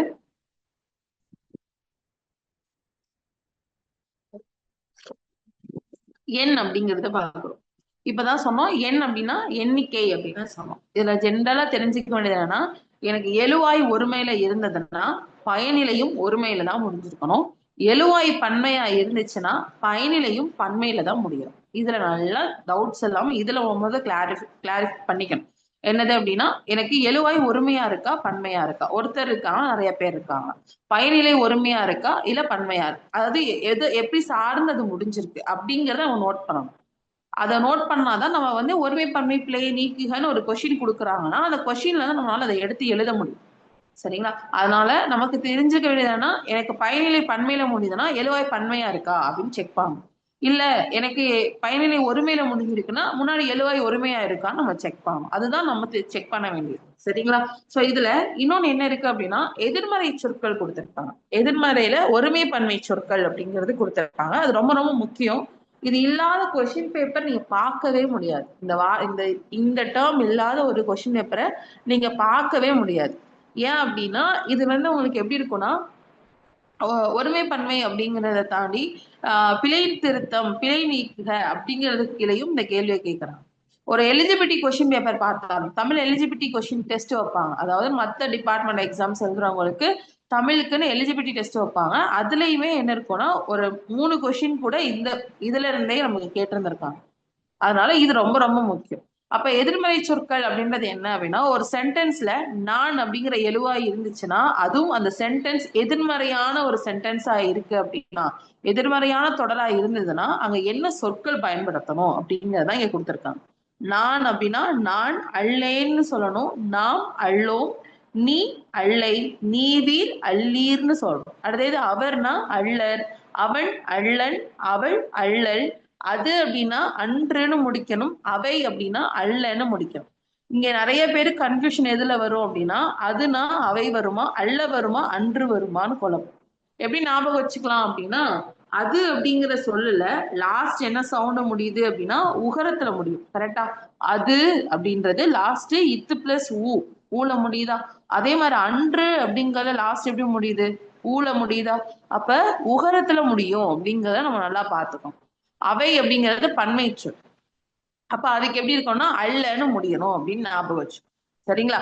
அடுத்து கீழே பாத்தீங்க அப்படின்னா என் புத்தகம் இது அல்ல அப்படின்னு கொடுத்திருக்காங்க. அப்ப இது அப்படின்னா அது உகரத்துல முடியுது. அப்ப எப்படி முடிஞ்சிருக்கணும்? அன்றுன்னு முடியணும். என் புத்தகம் இது அன்றுன்னு முடிச்சாதான் சரி. அல்லன்னு முடிக்கிறது தப்பு. ஏன் தப்பு அப்படின்னா என் புத்தகம் இவை அல்லன்னு கொடுத்தலாம், அது சரி. அல்ல அப்படின்னா அதுக்கு முன்னாடி எழுவாய் எப்படி இருக்கணும்? பன்மையாக இருக்கணும் அப்படின்னு சொல்றோம். அப்ப இது இது ஏன் ஒருமை பன்மைக்குள்ள பாக்குறோம் அப்படின்னா இங்க சொல்ற மாதிரி அது என்பது அஃறிணை ஒருமைக்குரிய சொல், அவை அப்படிங்கிறது அஃறிணை பன்மைக்குரிய சொல். அப்ப அந்த மாதிரி சொற்கள்ல எதிர்மறை தொடர் வருதுன்னா அங்க என்ன சொற்கள் பயன்படுத்துறோம் அப்படின்னு தெரிஞ்சிருக்கும். அதுக்காக கொடுத்ததா. இப்ப அவன் அவள்னு சொல்றது ஒருமைக்குரியது, ஆண் பால் ஒருமை பெண் பால் ஒருமைக்குரியது. இதே அவர்னு சொல்லும் போது உயர்திணை பன்மைக்குரிய சொல். அப்ப இங்கேயும் ஒருமை பன்மை அப்படிங்கிறது அதுக்குள்ளேயும் இருக்கு. ஆனா அந்த தொடர் எதிர்மறையாக இருந்துச்சுன்னா எப்படி முடிக்கிறோம், பயனிலையை எப்படி முடிக்கிறோம், அதுதான் நமக்கு தெரிஞ்சிருக்கும். அதுக்காக சொல்றதுதான் நம்ம இந்த டம். சரிங்களா? ஓகே. அடுத்து பாக்குறது என்ன அப்படின்னு சொல்லி பார்த்தோம்னா, என்ற அப்படிங்கிற ஒரு சொல் கொடுத்து இந்த சொல் அப்படிங்கிறது எப்படி பயன்படுத்துறாங்க. நீங்க ஜென்ரலா பார்த்திருப்பீங்க இதுவரை நிறைய நமக்கு புக்ஸ்ல பாத்தீங்க அப்படின்னா, நமக்கு ஓல்டு 12th 11th 12th புக்ல இந்த சென்டென்ஸ் பார்த்திருப்பீங்க. அது போக வேற என்ன அப்படின்னா, நிறைய இன்ஸ்டிடியூஷன் புக்ல வந்து கொடுத்திருப்பாங்க. மதுரை என்னும் நகரம், இதே இது வந்து சென்னை என்னும் நகரம் அப்படின்லாம் கொடுத்திருப்பாங்க. இல்லைன்னா கம்பராமாயணம் என்னும் புத்தகம் அப்படின்லாம் கொடுத்திருப்பாங்க. ஸோ இந்த மாதிரிலாம் கொடுத்துட்டு இங்க எண்ணும் வருமா என்ற வருமா அப்படின்னு கேட்பாங்க. ஜென்ரலா இதுல நிறைய கன்ஃபியூஷன் இருக்கும். என்ன சொல்றாங்கன்னா, என்ற அப்படிங்கிற வார்த்தை எதுக்குரியதுன்னா இறந்த காலத்திற்கு உரிய சொல் அப்படின்னு சொல்றாங்க. என்ற அப்படிங்கிறது இறந்த காலத்துக்கு உரியது. அப்போ ஒரு பொருள் இப்ப இல்ல, அது ஆல்ரெடி முன்னாடி இருந்துச்சு, இப்ப அந்த பொருள் இல்லவே இல்ல, பயன்படவே இல்ல அப்படின்னு சொன்னா அத அங்கதான் நம்ம என்ன பயன்படுத்தணும் அப்படின்னா என்ற அப்படிங்கிற சொல்ல பயன்படுத்தணும். சரிங்களா? அதேதான் அந்த பொருள் இப்பயும் பழக்கத்துல இருக்கு. நம்ம அதை வந்து வழக்கத்துல வச்சிருக்கோம். அதை நம்ம வந்து இப்ப யூஸ் பண்றோம். அந்த பொருளோட காலம் அப்படிங்கிறது நிகழ்காலத்திலயும் அதோடைய பயன்பாடு இருக்கு அப்படின்னா, அங்க என்ன பயன்படுத்தக்கூடாது? என்ற என்னும் சொல்ல பயன்படுத்தக்கூடாது. எண்ணும் அப்படிங்கிற சொல்லதான் பயன்படுத்தணும் அப்படின்னு சொல்றாங்க. அப்போ எண்ணும் அப்படிங்கிற சொல் நிகழ்கால பயன்பாட்டிற்குரியதா இருக்கு. என்ற அப்படிங்கிற சொல் இறந்த கால பயன்பாட்டிற்கு உரியதாக இருக்கு. இங்க இதுதான் வித்தியாசப்படுத்தி பார்க்கணும். சரிங்களா? அப்போ கீழே எக்ஸாம்பிள் பாருங்க. திருக்குறள் என்ற நூல் உலக பொதுமறையாகும்னு சொல்றாங்க. திருக்குறள் என்ற நூல் அப்படின்னு சொல்றாங்க. அப்ப திருக்குறள் என்ற நூல் அப்படிங்கிறது சரியா அப்படின்னு சொல்லி பார்த்தோம்னா, திருக்குறள் நூல் எனக்கு இறந்த காலத்துக்கு உரியதா, இப்ப நிகழ்காலத்துல பயன்பாட்டுல இல்லையா அப்படின்னா கிடையாது. நம்ம நிகழ்காலத்துல பயன்படுத்துறோம். கரெக்ட் தானே? திருக்குறள் அப்படிங்கிற ஒரு நூலை நம்ம நிகழ்காலத்திலையும் பயன்படுத்திட்டு தான் இருக்கும். அப்போ இது எதுக்குரியதாக இருக்கும் அப்படின்னு பார்த்தோம்னா, இது நிகழ்கால பயன்பாட்டிற்குரிய நூலாக இருக்கிறதுனால அங்க நான் என்ன பயன்படுத்தக்கூடாது, என்ற அப்படிங்கிற சொல்ல பயன்படுத்தக்கூடாது அப்படின்னு சொல்றாங்க. அப்ப எப்படி பயன்படுத்தணும் அப்படின்னா, திருக்குறள் என்னும் நூல் உலக பொதுமறையாகவும் தான் பயன்படுத்தணும். அப்போ எதை வச்சு என்ற எண்ணும் அப்படிங்கிறத நம்ம வந்து அந்த வார்த்தைகளை சூஸ் பண்ணி போடுறோம் அப்படின்னா, எனக்கு என்ற அப்படிங்கிற சொல்ல நான் வந்து எங்க பயன்படுத்தணும், இறந்த கால ஒரு தொடராக இருக்கு. இறந்த கால தொடர் அப்படின்னா அங்க நான் என்ற சொல்ல பயன்படுத்தணும். அதே இது எண்ணும் அப்படிங்கிற சொல்ல எங்க பயன்படுத்தணும் அப்படின்னா, நிகழ்கால பயன்பாட்டுல அது இருக்கு அப்படின்னா அங்க நம்ம எண்ணும் அப்படிங்கிற சொல்ல பயன்படுத்தணும் அப்படின்னு சொல்றோம். இதை நல்லா வித்தியாசப்படுத்தி பார்த்தோம். இதையே ஒருமை பன்மை பிழைகளோட சேர்த்து பார்க்கிறோம் அப்படின்னு சொன்னா, நமக்கு ஒருமை பன்மை பிழைகள் அப்படிங்கிற டாபிக் நமக்கு 11th 12th புக்ல கொடுத்திருப்பாங்க. அதுல இதையும் சேர்த்துதான் கொடுத்திருக்காங்க. அதனால இந்த டாபிக்கை இதோட சேர்த்தே நம்ம பார்க்கணும். சரிங்களா? சரி, ஓகே. அடுத்து பார்க்கிறது என்ன அப்படின்னு சொல்லி பார்க்கலாம். அடுத்த டாபிக். ஓகே. அடுத்து இப்ப ஆல்ரெடி பார்த்தோம். அல்ல அப்படிங்கிற சொல்ல எங்க பயன்படுத்தும், அஃறிணை பன்மைக்கு பயன்படுத்தும். என்ன மாதிரி? அவை, இவை அப்படின்னு சொல்லக்கூடிய அஃறிணை பன்மை சொற்கள் இருந்ததுன்னா அங்க நம்ம என்ன பயன்படுத்துறோம் அப்படின்னு சொல்லி பார்த்தோம்னா, நம்ம இந்த அல்ல அப்படிங்கிற சொல்ல பயன்படுத்துவோம் அப்படின்னு சொல்றோம். அல்ல, இல்லை, இது ரெண்டுமே எனக்கு எதுக்குரியது அப்படின்னா, எனக்கு நமக்கு வந்து எதிர்மறை சொற்கள் தான். அப்ப இது எதிர்மறை சொற்களாக இருந்தாலும் இதை எங்க பயன்படுத்துறோம் அப்படின்னு சொன்னா, எனக்கு ஒருமைக்குரியதாக தான் என்ன சொல் இருக்கு அப்படின்னா, இல்லை அப்படிங்கிற சொல் இருக்கு அப்படின்னு சொல்றாங்க. அதுலயும் குறிப்பா அஃறிணை ஒருமைக்குரிய சொல் இல்லை அப்படிங்கிறது. அதே இது அஃறிணை பன்மைக்குரிய சொல்லாக என்ன இருக்கும் அப்படின்னா, அல்ல அப்படிங்கிற சொல் இருக்கும் அப்படின்னு சொல்றாங்க. இதுதான் நம்ம தெரிஞ்சுக்க வேண்டியது. சரிங்களா? அப்ப அஃறிணைக்குரிய சொல் என்னது அப்படின்னா, இல்லை அப்படிங்கிறது அஃறிணைக்குரிய சொல். அதுலயும் அஃறிணை ஒருமைக்குரிய சொல் அப்படிங்கிறதுல நல்ல தெளிவு இருக்கணும் அப்படின்னு சொல்றோம். ஆல்ரெடி அல்ல பார்த்துட்டோம். அல்ல அப்படிங்கிறது அஃறிணையில பன்மையா இருந்து அது எதிர்மறையாக இருந்ததுன்னா அங்க அல்ல பயன்படுத்துறோம் அப்படின்னு நம்ம ஆல்ரெடி பார்த்துட்டோம். ஆனா எனக்கு இல்லை அப்படிங்கிற சொல் எனக்கு நம்ம வந்து நிறைய இடத்துல பயன்படுத்தும். இதேன்னு நான் இல்லை அப்படின்னு சொல்லுவோம். நான் இல்லைன்னு எப்படி நீங்க சொல்லுவீங்க? இல்லை அப்படிங்கிறது அஃறிணை ஒருமைக்குரிய சொல். அது வந்து உயர்திணைக்கு பயன்படுத்தக்கூடாது. மக்கள் இல்லைன்னு பயன்படுத்துவாங்க. அவர்கள் நல்ல மக்கள் இல்லை அப்படின்னு சொல்றாங்க. சரியா அப்படின்னா அது ஃபுல்லாவே தப்பா இருக்கு. கரெக்டா? ஏன்னா இல்லைங்கிறது ஃபர்ஸ்ட் ஒருமைக்கு பயன்படுத்துறது, அதுலயும் அஃறிணை ஒருமைக்கு பயன்படுத்துறது. அப்ப இல்லைங்கிறத எங்க பயன்படுத்தணும்? அஃறிணை ஒருமைக்கு மட்டும்தான் பயன்படுத்தணும். உயர்திணையிலே பயன்படுத்தக்கூடாது. அஃறிணையில பன்மை சொல்லாக இருந்தாலும் அங்கேயும் இல்லை பயன்படுத்தக்கூடாது அப்படின்னு சொல்றோம். சரிங்களா? அப்ப இதுல நல்ல வித்தியாசப்படுத்தி பார்க்க தெரியும். அப்ப அஃறிணை ஒருமைக்குரிய சொல் என்னது, அஃறிணை பன்மைக்குரிய சொற்களாக என்ன இருக்கு. சரி, இப்ப இதுவரை பார்த்ததுல அஃறிணை ஒருமைக்குரிய சொற்கள் 2 பார்த்தாச்சு. என்னென்ன பார்த்திருக்கோம்? அது அன்றுனும் சொல்லலாம், இல்ல அது இல்லைனும் சொல்லலாம். ரெண்டுமே அஃறிணை ஒருமைக்குரியதான். இதுல நல்ல தெளிவு இருக்கும். சரிங்களா? அடுத்து பார்க்கறது என்ன அப்படின்னா, பல திணைகள் கலந்து வருதல் அப்படின்னு சொல்றோம். அது என்ன பல திணைகள் கலந்து வருது அப்படின்னா, திணை 2 இருக்குன்னு சொன்னோமா, உயர்திணை அஃறிணைன்னு 2 திணைகள் இருக்கு அப்படின்னு சொன்னோம். அப்போ உயர்திணை அப்படின்னு சொன்னோம் அப்படின்னா, மனிதன் மட்டும்தான் உயர்திணை. மனிதன் அல்லாத எல்லாமே, அது எதுவாக இருந்தாலும், பொருள், விலங்கு, பறவை, தாவரம் எதுவா இருந்தாலும் அது எல்லாமே நமக்கு அஃறிணை தான் அப்படின்னு சொல்லியாச்சு. அப்போ இங்க என்ன சொல்றாங்கன்னா, திணைகள் ஒன்னோட ஒண்ணு கலந்து வரும்போது அந்த தொடரோட அதாவது முடிவு அப்படிங்கிறது எப்படி இருக்கணும், அதாவது அந்த தொடருடைய பயனிலைன்றது எப்படி முடிக்கணும் அப்படிங்கறதான் இங்க கொடுக்குறாங்க. சரிங்களா? கொடுத்திருக்க சென்டென்ஸ்ல நிறைய எழுவாய்கள் இருக்கு. அந்த நிறைய எழுவாய்கள் எனக்கு வெறும் உயர்திணையாக மட்டும் இல்ல, அஃறிணையும் இருக்கு. அதுல அந்த மாதிரி உயர்திணையும் அஃறிணை சொற்களும் அது எழுவாய்களாக கலந்து வரும்போது நம்ம என்ன செய்யணும்னா, அதுல இருக்கக்கூடிய திணைகள்ல எது அதிகமாக இருக்குன்னு சொல்லி பார்க்கணும். அதாவது உயர்திணை சொற்கள் அதிகமா இருக்கா, இல்ல அஃறிணைக்குரிய சொற்கள் அதிகமாக இருக்கா அப்படின்னு சொல்லி பார்க்கணும். அப்ப எது அதிகமா இருக்கோ அதை வச்சுதான் அதோடைய முடிவு, அதாவது அதோடைய பயனிலை அப்படிங்கிறது அமையும் அப்படின்னு சொல்றோம். என்ன மாதிரி அப்படின்னா, ஆடு, மாடு, பையன்கள் எவரும் இங்கே வரக்கூடாதுன்னு கொடுத்திருக்காங்க. சரிங்களா?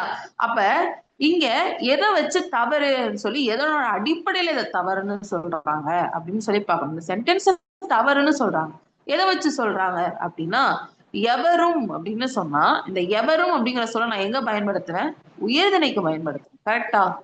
எவரும் எவரும் தேர்வில் எவரும் தேர்வில் கலந்து கொள்ளக்கூடாது அப்படின்னு சொல்றேன்னா, அங்க தேர்வுன்றதை யார் எழுதுவாங்க, உயர்திணை எழுதுவாங்க, மனிதன் எழுதுவாங்க இல்லையா? அப்போ எவரும் அப்படிங்கிற சொல் எதற்குரிய சொல் அப்படின்னா, உயர்திணைக்கு உரிய சொல். அப்போ இங்க அதை ஏன் தவறுன்னு சொல்றாங்கன்னா, இங்க இருக்கக்கூடிய எழுவாய்கள் 3 எழுவாய் இருக்கு. என்னென்ன இருக்கு? ஆடு, மாடு, பையன்கள்னு இருக்கு. இதுல அதிகமா இருக்கிற திணை என்னதுன்னு சொல்லி பார்த்தோம்னா அஃறிணை. கரெக்டா? ஆடும் மாடும் அஃறிணை. அப்போ இங்க இருக்கக்கூடிய திணைகள்ல எது அதிகமா இருக்குன்னா, ஆடு மாடுன்னு சொல்லக்கூடிய அந்த அஃறிணை சொற்கள் தான் அதிகமாக இருக்கு. அப்ப அப்படி இருக்கிறதுனால அதுல இருக்கக்கூடிய சொற்களும் எப்படி இருக்கணும்னா அஃறிணை தான் இருக்கணும் அப்படின்னு சொல்றாங்க. என்ன மாதிரி இருக்கணும் அப்போ? ஆடு, மாடு, பையன்கள் எதுவும் இங்கே வரக்கூடாதுன்னு சொல்றோம். அப்ப ஒரே ஒரு உயர்திணை இருக்குன்றதுக்காக அந்த சென்டென்ஸ் முழுமையா உயர்திணைக்கே உரியதுன்னு சொல்லி எடுத்துக்க கூடாது. எழுவாய்களை பார்க்கணும். எழுவாய்களை அதிகமான திணை எது இருக்கோ அதுக்கு ஏத்த மாதிரிதான் அந்த தொடருடைய அமைப்பு என்பது இருக்கணும் அப்படின்னு சொல்றாங்க.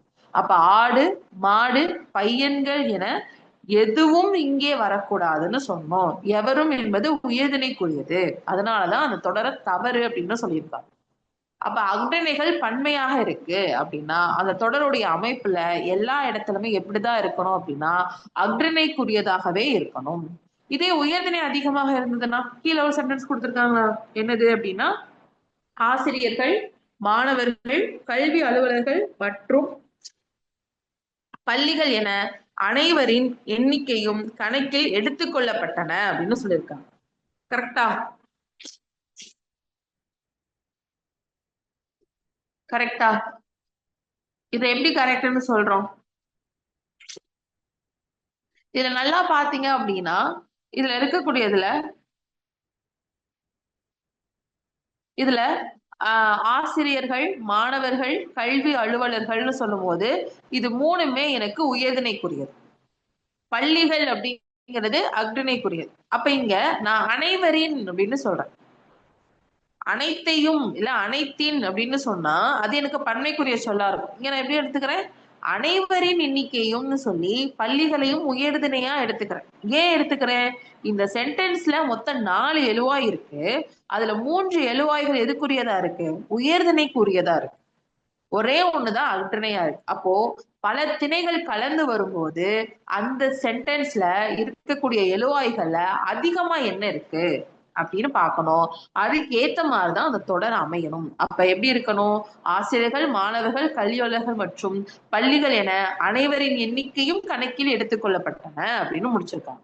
அப்போ அனைவரின் அப்படிங்கிறது எனக்கு பள்ளிகளையும் உயர்திணையாக எடுத்துக்குது அப்படின்னு சொல்றோம். ஏன் அப்படின்னா அக்னியுடைய வெளுவாய் அப்படிங்கிறது கம்மியா இருக்கு, உயர்திணை தான் அதிகமா இருக்கு. அதனால முழு தொடரையுமே எப்படி எடுத்துக்கிறோம், உயர்திணைக்கு உரியதாக எடுத்துக்கிறோம் அப்படின்னு சொல்றோம். சரிங்களா? அப்ப இன்னைக்கு பார்த்த விஷயங்கள் என்ன அப்படின்னு சொல்லி அதுல நல்லா தெரிஞ்சுக்கணும். அப்ப என்ன பார்த்திருக்கோம் அப்படின்னா, ஐந்து வகையான திணை ஐந்து ஐந்து வகையான ஒரு கூறுகள் பார்த்திருப்போம். என்னென்ன அப்படின்னு சொல்லி பார்த்தோம்னா, பால், எண், இடம், காலம் அப்படின்னு சொல்லிட்டு இந்த 5 விஷயமும் நம்ம பார்த்திருப்போம். அந்த 5 விஷயமும் ஒண்ணுக்கு ஒண்ணு எப்படி ரிலேட்டடா இருக்கு அப்படின்றத பார்த்திருப்போம். எந்த மாதிரி? திணை அப்படிங்கறதுடைய உட்பிரிவு தான் பால். பால் அப்படிங்கறதுடைய உட்பிரிவா தான் எண் அப்படிங்கிறது இருக்கு. சோ இதுல இடம் அப்படிங்கிறது பொதுவான பொதுவான பயன்பாட்டுக்கு இருக்கு. காலம் அப்படிங்கிறதும் பொதுவான பயன்பாட்டுக்குரியதாக இருக்கு அப்படின்னு சொல்லி பார்த்தோம். இதுல நல்லா தெரியும். என்னன்னா எண்ணிக்கைன்னு சொல்றது. அப்போ எண்ணுங்கிறதுடைய பிரிவு தான் ஒருமை பன்மை அப்படிங்கிற பிரிவு. இந்த ஒருமை அப்படின்னு சொன்னோம் அப்படின்னா ஒரே ஒண்ணை குறிக்கிறது, ஒன்றை மட்டும் குறிக்கக்கூடியது. பன்மைனா ஒன்றுக்கு மேற்பட்டதை குறிக்கிறது அப்படின்னு நல்லா தெரியணும். அதனால நம்ம திணையுடைய உட்பிரிவா திணை அப்படிங்கிற ஆனா எப்படி இருக்கணும் அப்படின்னா உயர்திணை எழுவாயா இருந்தா உயர்திணையில முடிக்கணும். அதே இது பன்மைக்கான எழுவாயா இருந்துச்சுன்னா பன்மையில முடிக்கணும் அப்படிங்கிறது நம்ம தெரிஞ்சிருக்கணும். அக்ரிணைக்குரியதா இருந்தா அக்ரிணையில முடிக்கணும் அப்படின்னு தெரிஞ்சிருக்கணும். அதேதான் பால் பாகுபாடுலையும் பார்த்தோம். அடுத்து பார்த்தது என்ன அப்படின்னா நம்ம எண் அப்படிங்கிறதுல ஒருமை எழுவாய் ஒருமையா இருந்தா பயனிலை ஒருமையில இருக்கணும், எழுவாய் பன்மையா இருந்தா பயனிலையும் பன்மையில இருக்கணும் அப்படிங்கிறதுக்கான எக்ஸாம்பிள்ஸ் பார்த்துருக்கோம். அடுத்து என்ற எண்ணும் அப்படிங்கிற சொல்ல எப்படி பயன்படுத்துறோம் அப்படின்னு சொல்லி பார்த்திருப்போம். அதுக்கு அடுத்து அல்ல இல்லை அப்படிங்கிற எதிர்மறை சொற்களையும் எப்படி பயன்படுத்துறோம் அப்படின்னு சொல்லி பார்த்திருப்போம். அடுத்து பார்த்தோம்னா அந்த பல திணைகள் அப்படிங்கிறது. சரிங்களா? இப்போ கையில எல்லாருமே ஒரு நோட் வச்சிருப்பீங்க அப்படின்னு சொல்லி நினைக்கிறேன். சோ அதுல எனக்கு நீங்க என்ன பண்ணணும் அப்படின்னா கீழே ஒரு 10 தொடர் இருக்கு. சரிங்களா? இந்த தொடர்ல எதெல்லாம் சரியா இருக்கு, எதெல்லாம் தவறா இருக்கு அப்படின்னு நோட் பண்ணணும். நீங்க எது பக்கத்துல தவறுன்னு இருக்கு, ஒன்னுன்னு போட்டு தவறுன்னு நோட் பண்ணிக்கோங்க. நோட் பண்ணீங்கன்னா எதனால தவறா இருக்கு, அப்ப சரியா எப்படி அமைஞ்சிருக்கணும் அப்படிங்கறத பக்கத்துல எழுதும். சரிங்களா? அதுதான் எக்ஸசைஸ். ஓகேவா? இன்னைக்கு இப்போ ஒரு 2 மினிட்ஸ் எடுத்துக்கோங்க. ஃபர்ஸ்ட் டக்கு டக்குன்னு பாத்தீங்கன்னா ஈஸியா தெரிஞ்சிடும். ஏன்னா ஒரு 5 மினிட்ஸ் எடுத்துக்கோங்க. ஸ்க்ரோல் டவுன் பண்ணுவாங்க. ஒவ்வொன்னா பார்த்து அதுக்கு சரியா தவறா அப்படிங்கறது மட்டும் 1 அப்படின்னு போட்டு அது பக்கத்துல சரி தவறு எழுதணும். சரியா இருந்தா விட்டுறலாம், தவறா இருந்தா அது எப்படி வரணும் அப்படிங்கறத நோட் பண்ணணும். சரிங்களா? இது முடிச்சதுக்கு அப்புறமா கண்டிப்பா நீங்க அது எல்லாத்தையுமே எனக்கு போட்டோ எடுத்து அனுப்ப வேண்டியிருக்கு. அதனால எல்லாருமே நோட் பண்ணதான் வேணும். இல்ல நான் கிளாஸ் சும்மா உட்காந்து சும்மா கவனிச்சிட்டு இருக்கேன், இன்னும் நான் பெட்ல இருந்தே எந்திரிக்கல, சும்மா படுத்து அப்படியே போன் பார்த்துட்டு இருக்கேன் அப்படின்னு சொல்லி சொல்லக்கூடாது. இல்லைனாலும் யாராவது பக்கத்துல இருக்க ஏதாவது ஒரு நோட் எடுத்து எடுத்து எழுத ஆரம்பிங்க. 1 அப்படின்னு போடுங்க. அது சரியா தவறா அப்படின்றத நோட் பண்ணும். ஓகேவா? ஸ்டார்ட் பண்ணலாமா? எல்லாருமே எடுத்து எழுத ஆரம்பிங்க.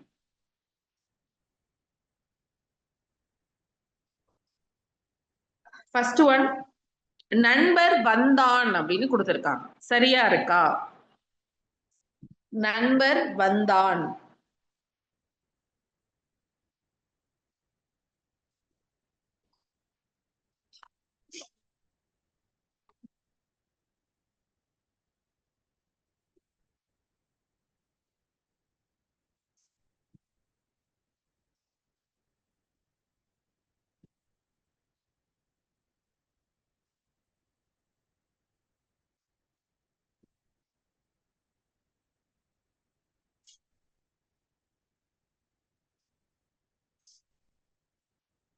அடுத்து அவர்கள் வந்தனர் அப்படின்னு கொடுத்திருக்காங்க. அவர்கள் வந்தனர். இது எல்லாத்துலயும் விகுதிகள் எப்படி இருக்குன்னு செக் பண்ணணும். சரிங்களா? அவர்கள் வந்தனர் அப்படின்னு கொடுத்திருக்காங்க.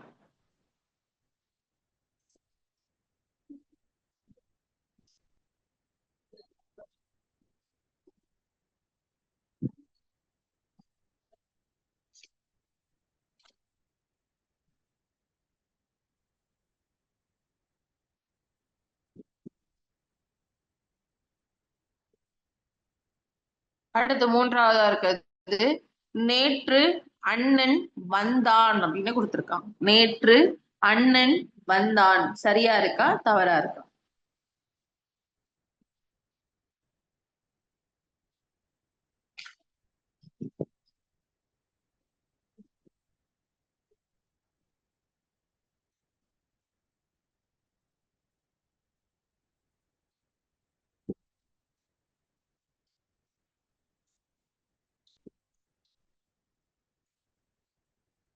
அடுத்து நாலாவது, அறிஞர் பலர் வந்தனர். அறிஞர் பலர் வந்தனர்.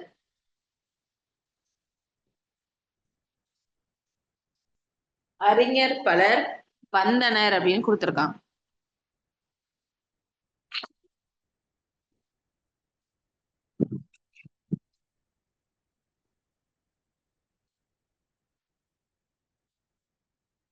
அடுத்து ஐந்தாவது, நான் கவிஞன் அல்ல அப்படின்னு கொடுத்திருக்காங்க. நான் கவிஞன் அல்ல.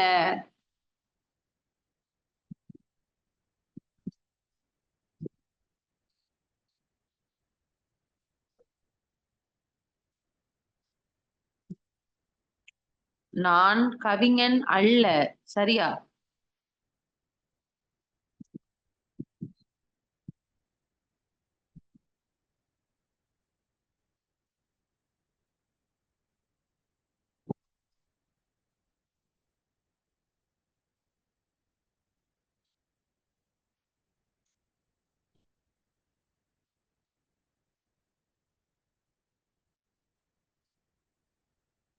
அடுத்து ஆறாவது, புயல் காற்றில் விழுந்த மரங்கள் எல்லாம் கீழே சாய்ந்து விட்டன அப்படின்னு கொடுத்திருக்காங்க.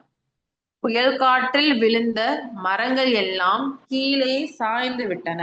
தொடர் சரியா இருக்கா தவறா இருக்கா? தவறு அப்படின்னா பக்கத்துல என்ன வரணும், அப்ப சரியா இருந்தா எப்படி இருக்கணும் அப்படின்றத எழுதணும். புயல் காற்றில் விழுந்த மரங்கள் எல்லாம் கீழே சாய்ந்து விட்டன.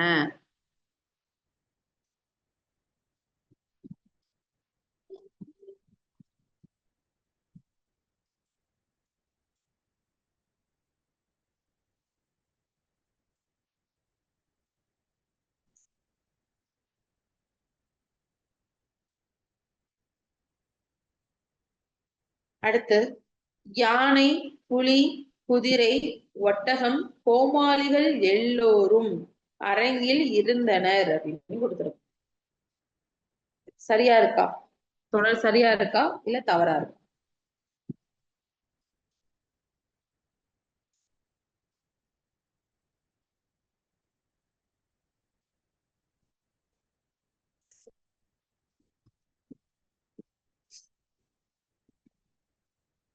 அடுத்து எட்டாவது, அரும்புகள் மலர்ந்தன. அரும்புகள் மலர்ந்தன.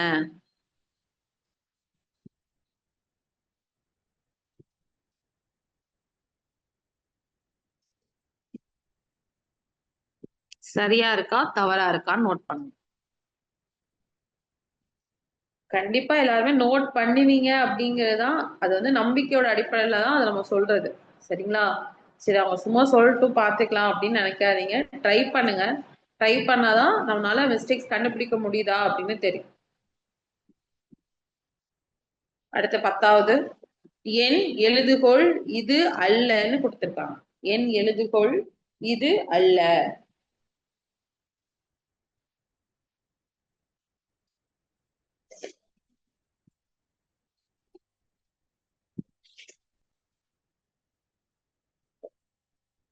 இப்ப நம்ம சொன்னது ஒரு 10 தொடர் கொடுத்திருந்தோம். அந்த 10 தொடர்களுக்கும் நீங்க ஆன்சர் எழுதிருந்தீங்க அப்படின்னா, இல்ல எனக்கு இது தெரியல அப்படின்னு சொல்லி விட்டுருந்தீங்கன்னா அதை நோட் பண்ணிக்கோங்க. சரிங்களா?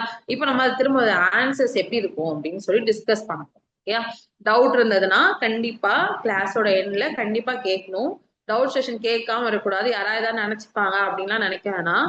இது கிளாஸஸ் பொறுத்தவரை நம்ம எதுக்காக அப்படி அட்டன் பண்றோம் அப்படின்னா, நமக்கு இருக்கிற டவுட்ஸை கிளாரிஃபை பண்ணிக்கிறதுக்காக. பிகினர் லெவல் கண்டிப்பா இருப்பாங்க. அதே இது ஆவரேஜ் லெவல்ல இருக்கவங்களுக்கு நம்ம ஏன் ஆவரேஜ் லெவல்ல இருந்து நம்ம வந்து ஹையஸ்ட் ஸ்கோர் பண்ற லெவலுக்கு போனோம், நிறைய டவுட்ஸ் இருக்கும், கிளாரிஃபை ஆகாம இருந்திருக்கும். அதனாலதான் நம்ம என்ன செஞ்சிருப்போம்னா ஆவரேஜ் லெவல்ல எடுத்துட்டு ஹையஸ்ட் ஸ்கோர் போக முடியும். அப்போ அதுக்கு நம்ம என்ன பண்ணணும், டவுட்ஸ் கிளாரிஃபை பண்ணணும், கேட்கணும். அதனால டவுட் செஷன் கண்டிப்பா இருக்கும். லாஸ்ட்ல அது கண்டிப்பா நீங்க டவுட் இருந்ததுன்னா கேட்கும். சரிங்களா? சரி, ஓகே. இப்ப நம்ம ஃபர்ஸ்ட் சென்டென்ஸ் பார்க்கலாம். நண்பர் வந்தான் அப்படின்னு கொடுத்திருக்காங்க. இப்போ எனக்கு வந்தான்னு சொல்லி முடிச்சிருக்கணும்னா எனக்கு முன்னாடி எப்படி இருந்திருக்கணும் அப்படின்னா, நண்பன் வந்தான் அப்படின்னு இருந்திருக்கும். நண்பர் வந்தான்னு சொல்ல மாட்டோம். எப்படி முடிச்சிருக்கோம்னு சொன்னோம்? நமக்கு அருன்ற விகுதியில முடிஞ்சுன்னா அங்க எப்படி இருக்கணும்? அருங்கிற விகுதியில தான் முடிகிற மாதிரி இருக்கும். இன்னொன்னு என்னது? நண்பன் அப்படிங்கிறது ஒருமைக்குரிய சொல்.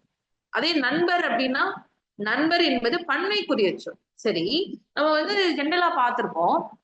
பலர்பால்ல அவர் அப்படிங்கிற சொல் பலர்பாலுக்குரியது அப்படின்னு சொல்லி படிச்சிருப்போம். ஞாபகம் இருக்கா? அப்படித்தானே படிச்சிருப்போம். இதுவரை நம்ம படிச்சதுன்னா அவர் என்பது பன்மைக்குரிய சொல். ஏன் அவர் என்பது பன்மைக்குரிய சொல்? ஜென்ரலா யோசிச்சிருக்கீங்களா? ஏன் பன்மைக்குரிய சொல்? ஏன் அப்படின்னா அவர் அப்படிங்கிறது மரியாதை நிமித்தமாக சொல்லும் போது அவங்க எப்படி எடுத்துக்கிறோம்? நம்ம பன்மையாக எடுத்துக்கிறோம், பன்மையா கருதுறோம். அதேதான் நண்பர்னு சொல்லும் போது அவங்களையும் மரியாதை நிமித்தமா எப்படிதான் எடுத்துக்கிறோம்? பன்மையா தான் எடுத்துக்கிறோம். அப்போ ஒண்ணு எப்படி முடிப்பாங்க அப்படின்னா, ஃபெமிலியரா நம்ம இப்ப பயன்படுத்தக்கூடியது என்ன அப்படின்னா, நண்பர் வந்தார் அப்படின்னு பயன்படுத்தும். ஆனா எப்படி பயன்படுத்தணும் அப்படின்னா, நண்பர் என்பது பன்மைக்குரிய சொல். நண்பர் வந்தனர் அப்படின்னு சொல்லி முடிச்சிருக்கும்.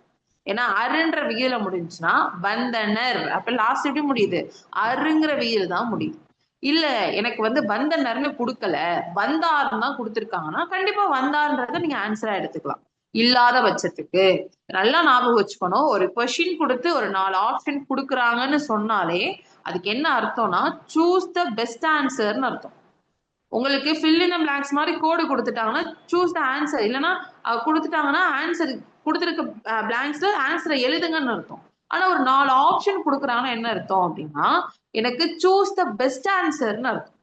அதுல கண்டிப்பா இன்னொரு ஆப்ஷன் இருக்கும், அதுவும் எனக்கு ஆன்சர் மாதிரி தான் இருக்கும். ஆனா இதுதான் ஆன்சர்னு இருக்கிற பெஸ்ட் ஆப்ஷனை செலக்ட் பண்ணணும்னு அர்த்தம்.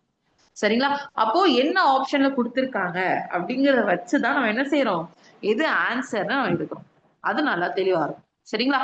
அடுத்து அப்போ நண்பர் வந்தனர் அப்படின்னு சொல்லியிருக்கணும். நமக்கு இல்ல வந்தார்கள் வந்தார் அப்படின்னு கொடுத்திருப்பாங்க. ரெண்டுல ஏதோ ஒண்ணுதான் இருக்கும். ஆனா நண்பர் வந்தனர் அப்படிங்கிறது தான் சரியா இருக்கும் அப்படின்னு சொல்றோம். சரிங்களா? அடுத்து அவர்கள் அப்படிங்கிறது. அவர்கள் அப்படின்றதுல என்ன விகுதி இருக்கு? கல் அப்படிங்கிற விகிதி. அப்ப எனக்கு லாஸ்ட்ல எப்படி முடியணும்? கல் விகிதில தான் முடியணும். எப்படி முடிஞ்சிருக்கணும்? அவர்கள் வந்தனர் அப்படின்னு கொடுத்திருக்கிறது தப்பு. அவர்கள் வந்தார்கள் அப்படின்னு கொடுத்திருக்கோம். அதுதான் சரி அப்படின்னு சொல்றோம். சரிங்களா? அடுத்து நேற்று அண்ணன் வந்தான் அப்படின்னு கொடுத்திருக்காங்க. சரியா அப்படின்னா சரிதான். ஏன்? அண்ணன் அப்படிங்கிற சொல் எனக்கு உயர்திணை, அதுலயும் ஆண் பால் ஒருமை. அப்ப எனக்கு எப்படி முடிச்சிருக்கணும்? ஆண் பால் ஒருமையில தான் முடிக்கணும். அவன் வந்தான், அதே மாதிரிதான் அண்ணன் வந்தான் அப்படிங்கிறதும் இருக்கணும் அப்படின்னு சொல்றேன். அப்ப 3வது சென்டென்ஸ் சரியா தான் இருக்கு. சரியா போட்டிருந்தீங்க, சரின்னு ஆன்சர் போட்டிருந்தீங்க அப்படின்னா நீங்களே உங்களை கங்க்ராச்சுலேட் பண்ணிக்கோங்க. ஓகேவா? சோ அடுத்து பாக்குறது 4வது. அறிஞர் பலர் வந்தனர் அப்படின்னு சொல்லியிருக்காங்க. சரியா அப்படின்னு சொல்லி பார்க்கணும். சரியா அப்படின்னா சரிதான். எப்படி சரி? அறிஞர் பலர் வந்தனர் என்பது எப்படி சரி? அறிஞர் என்பதுல லாஸ்ட்ல அருன்ற விகிதுல முடியுது. எனக்கு அது எப்படிதான் முடிச்சிருக்காங்க? அறிஞர் வந்தனர் அப்படின்னு சொல்லியும் எனக்கு அருன்ற விகிதுல தான் முடிச்சிருக்காங்க. அப்ப அது சரி. இந்த பல சில அப்படிங்கிற சொல்லையும் நம்ம ஒருமை பன்மையில பயன்படுத்துவோம். நம்ம அடுத்த கிளாஸ்ல அதை பத்தி பார்க்கலாம். சரிங்களா? இப்போ அறிஞர் பலர் வந்தனர் தான் முடிச்சிருக்கணும். ஏன்னா எனக்கு கொடுத்திருக்க அறிஞர் என்பது ஒருமைக்குரியதுதான். அப்போ ஒருமைக்குரியதா, அதாவது ஒருமைனா எப்படி சொல்றோம்? அங்க வந்து எனக்கு கல்விகிரி இல்லைன்னு சொல்றோம். இதே இது அறிஞர்கள் அப்படின்னு கொடுத்திருந்தாங்கன்னா வந்தார்கள்னு முடிச்சிருப்பாங்க. அது இல்லாதனால இந்த சென்டென்ஸ் சரியா இருக்குன்னு சொல்றோம். அடுத்து 5வது நான் கவிஞன் அல்லன்னு கொடுத்திருக்காங்க. இங்க நான் அப்படிங்கிற சொல்ல விட்டுருங்க. இங்க இருக்கக்கூடிய கவிஞன் அல்ல அப்படின்ற சொல்ல மட்டும் பாருங்க. ஏன் அப்படி சொல்லணும்னா அல்லங்கிற அந்த எதிர்மறை சொல்லுக்கு முன்னாடி என்ன சொல்லு இருக்கோ அந்த சொல்லுக்கு தான் நம்ம எதிர்மறை சொல்ல பயன்படுத்தணும். அப்ப கவிஞன் அப்படின்னு சொன்னா அல்ல வரணுமா அப்படின்னா அல்ல என்பது அஃறிணை பன்மைக்குரியதுன்னு பார்த்தோம். அல்ல என்பது அஃறிணை பன்மைக்குரியது. அப்ப என்ன வரணும்? நான் கவிஞன் அல்லன் அப்படின்னு வரணும். சரிங்களா? அப்போ எங்க பார்க்கணும் அப்படின்னா அந்த அல்ல அல்லன்னு சொல்லக்கூடிய எதிர்மறை சொல்லுக்கு முன்னாடி என்ன சொல் இருக்கு? கவிஞன் என்பது ஆண்பாலுக்குரியது, அதனால அல்லன்னு பயன்படுத்துறோம். சரிங்களா? அடுத்து 6வது. புயல் காற்றில் விழுந்த மரங்கள் எல்லாம் கீழே சாய்ந்து விட்டன. சென்டென்ஸ் சரியா இருக்கா அப்படின்னா சரியா இருக்கு அப்படின்னு சொல்றோம். ஏன் சரியா இருக்குன்னு சொல்றோம்? இங்க இருக்கக்கூடிய எழுவாய் எதுனா மரங்கள் அப்படிங்கறதா எழுவாய். மரங்கள் என்பது எப்படி இருக்கு? பன்மையாக இருக்கு. அப்ப எனக்கு எப்படி இருக்கணும்? எனக்கு மரங்கள் சாய்ந்து விட்டனன்னு பன்மையில தான் முடிக்கணும். இங்க கல்விகிதி வந்திருக்கு மேம், அப்ப கல்விகிதி ஏன் போடலன்னு கேட்க கூடாது. இங்க கல்விகிதி போட வேண்டிய அவசியம் இல்லை. கரெக்டு தானே? மரங்கள் சாய்ந்து விட்டனன்றதான் சரி.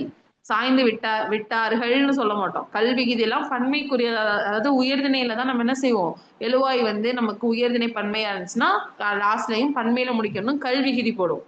ஆனா இங்க நமக்கு அது தேவை கிடையாது. மரங்கள்னு சொன்னா சாய்ந்து விட்டன, இதே மரம்னு சொன்னா சாய்ந்து விட்டது அப்படின்னு முடிக்கணும். சரிங்களா? அப்ப இங்க உயர்திணை சரி, இங்க இருக்கக்கூடியது அக்ரிணை பன்மையா இருக்கு, அதனால அக்ரிணை பன்மையிலே சென்டென்ஸை முடிச்சிருக்காங்க. அவ்வளவுதான். அதே 7வது பார்த்தோம் அப்படின்னா, யானை, புலி, குதிரை, ஒட்டகம், கோமாளிகள் எல்லோரும் அரங்கில் இருந்தனர்னு சொல்றாங்க. இங்க இருக்கக்கூடிய யானை, புலி, குதிரை, ஒட்டகம் என்பதெல்லாம் அக்ரிணை. கோமாளிகள் மட்டும்தான் நம்ம மனிதன்ல சொல்ல, உயர்திணையில சொல்லக்கூடியது. அப்போ எனக்கு இருக்கக்கூடிய இந்த 4மே எனக்கு அக்ரிணைக்குரியதா இருக்கு. அப்ப அக்ரிணை பன்மையா இருக்கு, அக்ரிணைகள் அதிகமாக இருக்கு அப்படின்னா எனக்கு என்ன செய்யணும், அக்ரிணையில தான் முடிக்கணும். அதோடைய சென்டென்ஸ் உடைய பயனிலையும் முடிஞ்சிருக்கணும். அப்ப எப்படி இருந்திருக்கணும் சென்டென்ஸ்? யானை, புலி, குதிரை, ஒட்டகம், கோமாளிகள் எல்லாரும் எல்லோரும்னு சொன்னா அது உயர்திணைக்கு பயன்படுத்துறது. அப்ப இது எப்படி இருந்திருக்கணும்? எல்லாம் எல்லாம் அரங்கில் இருந்தன அப்படின்னு முடிச்சிருக்கணும். எல்லாம் அரங்கில் இருந்தன அப்படின்னு முடிச்சிருந்தாதான் சரி அப்படின்னு சொல்றோம். சரிங்களா? அடுத்து பார்க்கறது என்ன அப்படின்னா, நமக்கு 8வதா கொடுத்திருக்கிறது அரும்புகள் மலர்ந்தன அப்படின்னு கொடுத்திருக்காங்க. இதுல அரும்புகள் அப்படின்னு சொல்லும் போது அது பன்மை. அப்ப எனக்கு கண்டிஷன் எப்படி இருக்கணும்? பன்மையில தான் முடிக்கணும். எப்படி முடிச்சிருக்கணும்? அரும்புகள் மலர்ந்தன அப்படின்னு சொல்லி என்ன செஞ்சிருக்கணும்? பன்மையில முடிச்சிருக்கணும். சரியா இருக்கு. அப்ப இந்த சென்டென்ஸ் சரியா இருக்குன்னு எடுத்துக்கிறோம். அடுத்து 9, மதுரை என்ற நகரம். மதுரை அப்படிங்கிற நகரம் இப்ப இல்லையா? இப்ப நமக்கு இல்லாம இருக்கா அப்படின்னா கிடையாது. ஏன் என்ன சொன்னோம் நம்ம? என்ற அப்படிங்கிற சொல் இறந்த காலத்துக்குரியது சொன்னோமா? என்ற அப்படிங்கிற சொல் இறந்த காலத்துக்குரியது. அது நிகழ்காலத்து என்ன செய்ய மாட்டோம், என்றென்ற சொல்லு பயன்படுத்த மாட்டோம்னு சொன்னோம். மதுரைன்ற நகரம். அதனால என்ன பண்ணணும் அப்படின்னா, பிராக்டிஸை இம்ப்ரூவ் பண்ணிக்கோ. இன்னும் நிறைய நம்ம வந்து ப்ரீவியஸ் இயர் கொஸ்டின்ஸ் எல்லாம் பார்ப்போம். நாளைக்கு ப்ரீவியஸ் இயர் கொஸ்டின் கொடுப்போம். இன்னைக்கு பார்த்த டாபிக்கு என்னெல்லாம் எக்ஸாம்பிளா சென்டென்ஸ் வருமோ அந்த சென்டென்ஸ் நம்ம இன்னைக்கு கொடுத்துருக்கோம். நாளைக்கு ஒருமை பன்மையில இருக்கக்கூடிய மற்ற விதிகள்லாம் இருக்கும். அது இப்ப பார்த்தது கொஞ்சம் தான். இன்னும் நிறைய விதிகள் இருக்கு. ஒருமை பன்மை பிழைகளுக்கு இன்னும் நிறைய இருக்கு. சோ அது நம்ம இன்னைக்கு பார்த்தது இன்ட்ரோ செஷனும் கொஞ்சம் விதிகளும் பார்த்திருக்கோம். இது அடுத்ததுல வந்துட்டு இதுக்கான விதிகள் என்னென்ன வரும், வேற என்னென்ன டைப்ஸ்ல எல்லாம் இருக்கு, ஒருமை பன்மைகள் பாக்குறோம் அப்படிங்கறதெல்லாம் அடுத்த கிளாஸ்ல பார்ப்போம். சோ அப்படி பார்க்கும்போது என்ன செய்யணும் அப்படின்னா, அதனால நம்மளுடைய ப்ரீவியஸ் இயர் கொஸ்டினும் நம்ம ஆட் பண்ணுவோம். சோ அதுவுமே நீங்க பாத்துக்கலாம். சரிங்களா?